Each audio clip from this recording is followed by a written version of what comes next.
All right, we are here with our daily dose of systems of equations today. We are doing graphing on this problem right here. So you can see that one of the first equation is set up in slope-intercept form, easy enough to start graphing, while the second one isn't quite ready to use. So we're going to go ahead and start with the first point.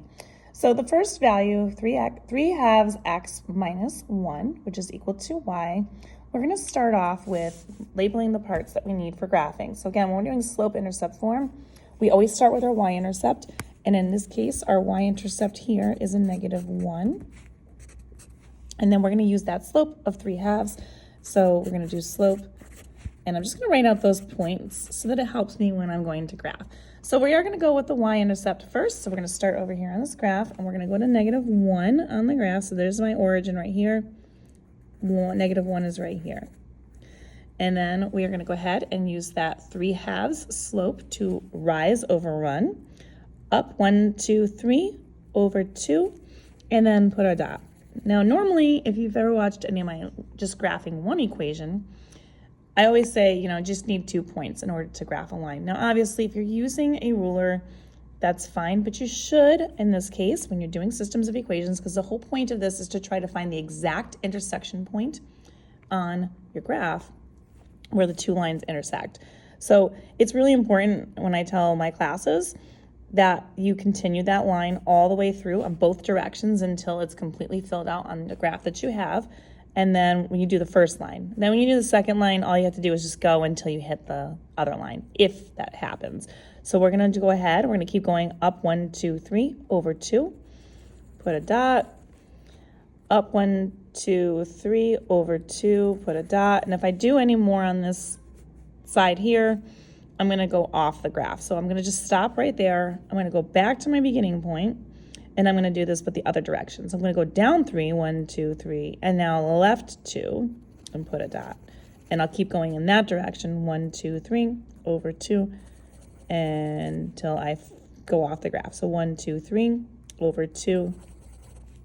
Now I've got my whole entire line, and I'm just going to connect all these points. Again, you should be using a ruler with this, and then put your arrows on it. Now for the second line, we have that almost ready to go. The y is just not by itself, so we need to divide everything by 2 in this one. And these are going to cancel each other out, leaving me with just 1 y. Now be careful here because there is no number, and whenever there's not a number, we assume it's 1, or not assume, it is 1, but we don't normally write that.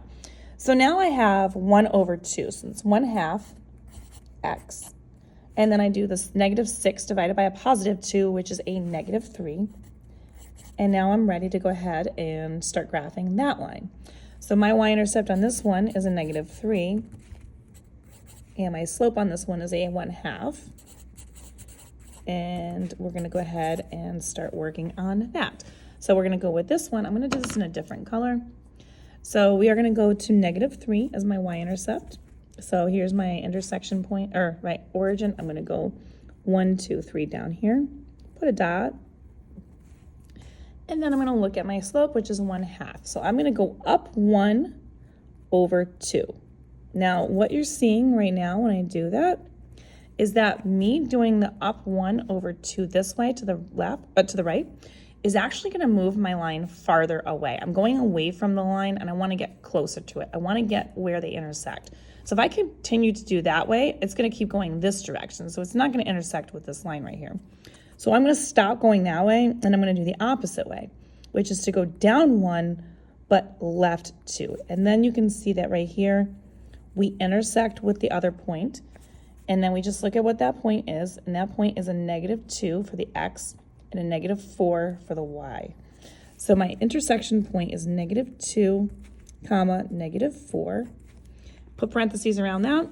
I am going to just finish connecting these 3 points that I have, arrows on both ends, and that would be what my finalized answer is for this particular section.